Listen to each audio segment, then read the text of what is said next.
Assalamualaikum warahmatullahi wabarakatuh. Selamat siang rekan-rekan media sekalian. Hari ini kita akan melaksanakan konferensi pers tindak pidana kekerasan terhadap anak.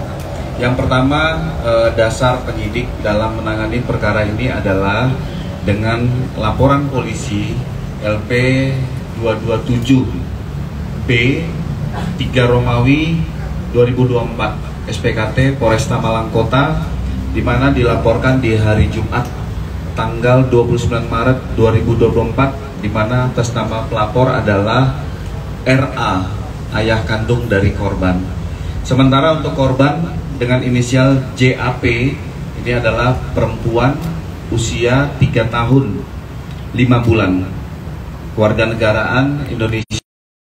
Diambil keterangan 4 orang. Ini ayah kandung, ibu kandung dari korban, serta 2 orang yang bekerja di rumah ataupun berada di kediaman. Untuk tersangka yang sudah kita amankan dengan inisial IPS, perempuan 27 tahun, ini kewarganegaraan Jawa Timur, Indonesia, asal Jawa Timur. Perkara tindak pidana kekerasan terhadap anak, kita kenakan, kita jerat dengan pasal 80 ayat 2 Undang-Undang RI 35 tahun 2014, perubahan Undang-Undang RI 23 tahun 2002, perlindungan anak subsidiar, pasal 80 ayat 2 Undang-Undang Republik Indonesia 35 tahun 2014, perubahan tentang Undang-Undang nomor 23 tahun 2002 tentang perlindungan anak, tindak pidana kekerasan terhadap anak, dengan ancaman hukuman penjara 5 tahun, tindakan kekerasan dengan benda atau barang, dan ancaman paling banyak 100 juta rupiah. Di mana kejadian ini berawal dari hari Kamis 28 Maret 2024 sekira pukul 4:18 dini hari, yaitu tepat-tepat pada saat akan menjelang imsak, di mana TKP di perumahan PJ di daerah Lowowaru. Jadi berawal perkara ini dari informasi suster kepada orang tua korban, di mana anaknya mengalami cedera akibat jatuh, ada memar di bagian mata sebelah kiri dan kening bagian tengah atas.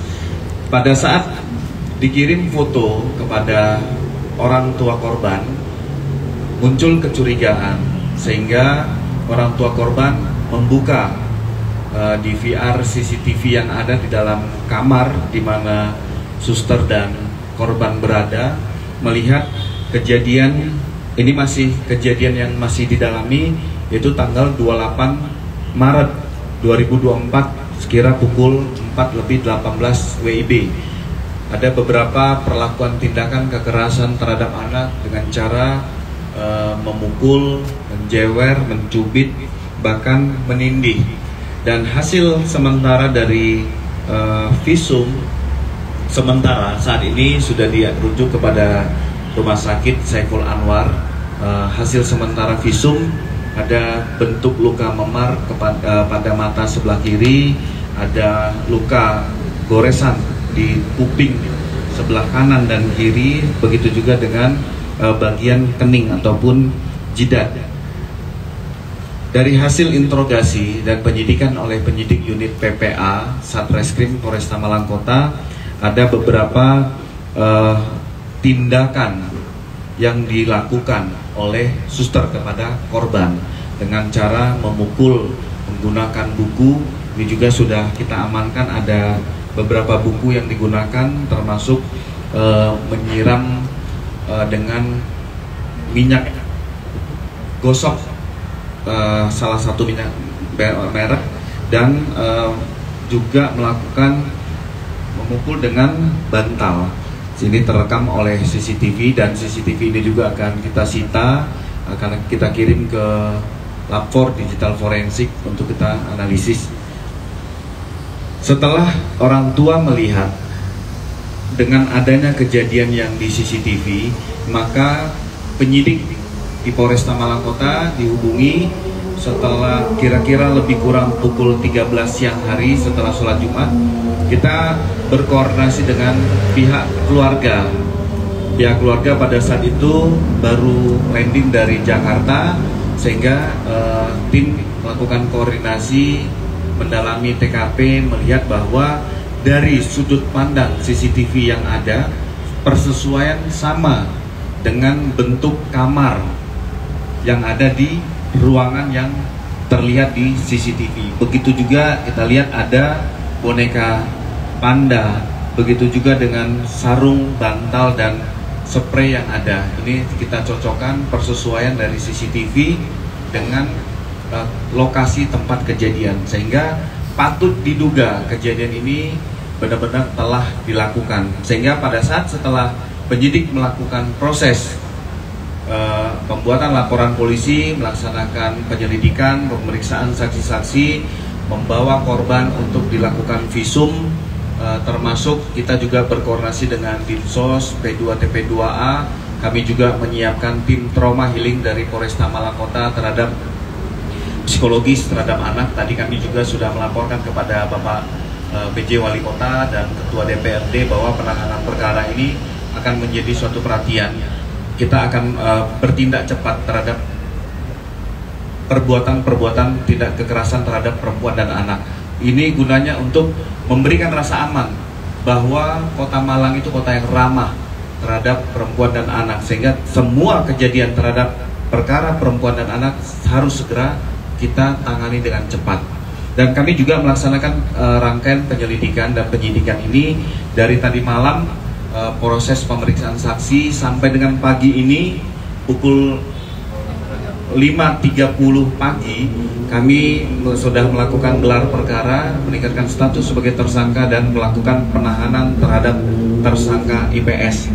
Saat ini yang bersangkutan hadir pada saat rilis, dan ini berlanjut. Kami juga akan melaksanakan koordinasi dengan jaksa penuntut umum, termasuk akan mengirim barang bukti CCTV kepada Lab 4 Digital Forensik yang ada di Polda Jawa Timur, termasuk kami akan menunggu koordinasi dengan hasil visum et repertum yang sudah dilakukan korban kepada Rumah Sakit Saiful Anwar. Demikian mungkin rekan-rekan yang ada yang motifnya kan juga sudah 1 tahun, dan apa ini bukan kejadian yang pertama? Dan jadi motif berdasarkan hasil penyidikan dalam BAP, pengakuan dari pelaku motifnya adalah tersangka ini merasa jengkel dengan korban akibat ketika itu korban ingin diobati karena bekas cakaran yang ada di tubuh korban, namun korban menolak, tidak mau.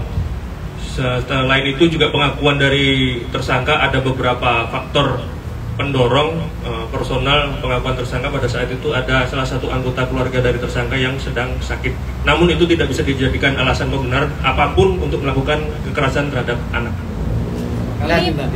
Kabarnya si tersangka ini baru cerai sama suaminya, apakah betul? Jadi memang statusnya memang cerai hidup dan masih memiliki seorang anak di kampung halamannya berusia 2,5 tahun. Dan ini kan sudah 1 tahun bekerja di sana. Apakah ini kejadian yang pertama atau seperti apa, Dan? Baik, jadi dari CCTV masih kita lakukan pendalaman. Tentunya kita akan analisa sampai berapa memori ataupun berapa timeline yang bisa kita dapatkan di CCTV tersebut. Kita akan petakan apakah ada bentuk-bentuk kekerasan lain yang bisa kita deteksi dan identifikasi dari rekaman CCTV tersebut. Untuk pemeriksaan kejiwaan dari tersangka gimana? Tentunya kita akan laksanakan pemeriksaan kejiwaan seperti beberapa kasus yang kita infokan sebelumnya. Kita akan bekerja sama dengan dari Polda Jatim, dari biopsikologi untuk nanti mendatangkan saksi ahli, dan juga dengan Bu Nining, psikolog yang sering kita mintai keahliannya untuk bisa memprofiling baik itu tersangka, pelaku ataupun korban. Dan tadi sempat ke rumah sakit, kondisi korban saat ini seperti apa nanti? Kondisi korban tentunya saat ini masih dalam masa observasi, masa perawatan. Ya kita doakan yang terbaik saja pemulihan korban baik secara fisik maupun secara psikis. Ada trauma? Tentunya untuk trauma fisik sudah nampak terlihat secara visual, namun untuk trauma psikis pastinya ada. Namun untuk bagaimana kadar trauma tersebut dan penanganannya adalah ranah daripada ahli psikolog. Dan tadi diposting oleh ibunya korban bahwa ada yang mengaku bahwa ini tersangka pernah juga diberhentikan karena melakukan kekerasan terhadap anak. Apa itu sudah dalam pemeriksaan?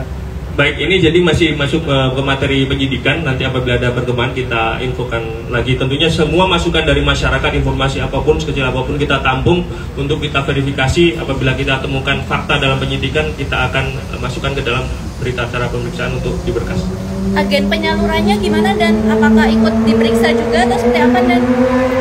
Tentunya untuk agen penyaluran akan kita panggil terkait bagaimana mekanisme penyaluran dari tenaga kerja yang dipekerjakan di luar, apakah sudah melalui pelatihan ataupun ada standar-standar tertentu yang harus dimiliki, kompetensi tertentu yang harus dimiliki untuk seorang suster ataupun perawat anak, sehingga nanti bisa jadi bahan evaluasi untuk kedepannya supaya kejadian seperti ini tidak terjadi di kemudian hari.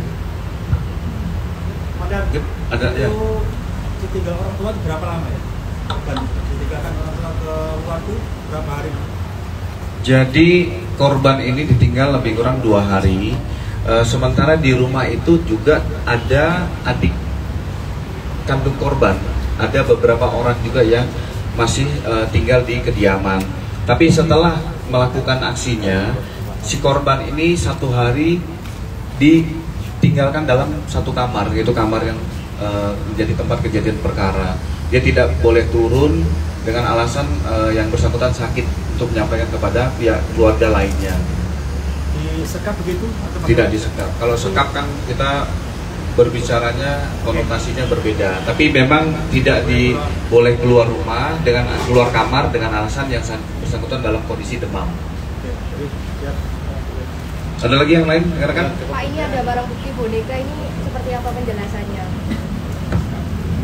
Bisa dijelaskan spesifiknya terkait barang bukti yang ada? Baik, untuk boneka ini barang bukti pada saat dia membekap korban. Untuk yang barang bukti buku dan sebagainya? Untuk buku itu pelaku mukul korban di kening korban. Saya rasa itu ya rekan-rekan sekalian.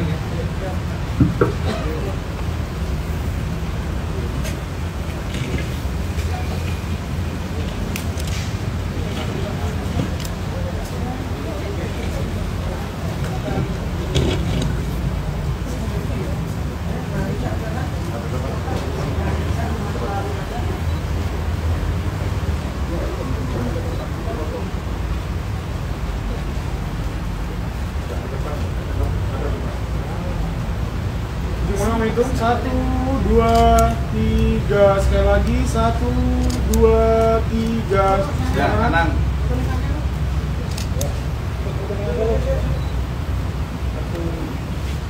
Depan.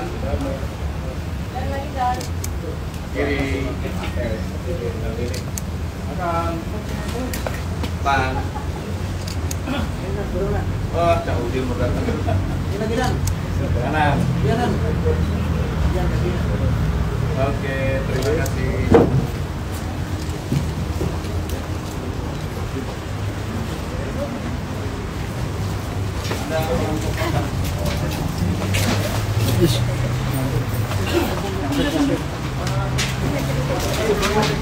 Awas, belum.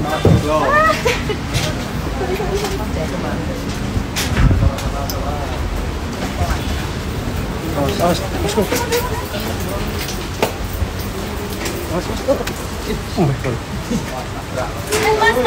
Mas, gantian, Jess.